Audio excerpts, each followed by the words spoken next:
I challenge in this house, ఒకరోజు స్పెషల్గా debate పెడతారా పెట్టండి, లేదు ఆడిటర్లను పిలిచి పెడతారా, ఫైనాన్స్ డిపార్ట్మెంట్ పెట్టి పిలుస్తారా పిలవండి.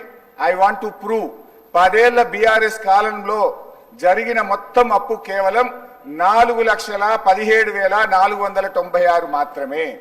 కానీ గోరంతలు కొండంతలు చేసి గోబల్స్ ప్రచారం చేసేటువంటి ప్రయత్నాన్ని ఈ సభ ద్వారా నేను తీవ్రంగా ఖండిస్తా ఉన్నాను. గతంలో గౌరవనీయులు బట్టి విక్రమార్క గారు ఎన్నికల ముందు ఆదాయాన్ని సమకూర్చడంలో కాంగ్రెస్ పార్టీకి అపారమైనటువంటి అనుభవం ఉంది, హామీలన్నీ నెరవేర్చడం మాకు పెద్ద సమస్యే కాదు అని ఎన్నికల ముందు చెప్పారు. వీడియో కూడా ఉంది, కావాలంటే పంపిస్తాను. ఇప్పుడు అధికారంలోకి వచ్చిన తర్వాత ఏమైంది, ఏడాది అయింది, హామీలు ఎప్పుడు అమలు చేస్తారంటే అప్పుల పేరు చెప్పి తప్పించుకునేటువంటి ప్రయత్నం చేస్తున్నారు.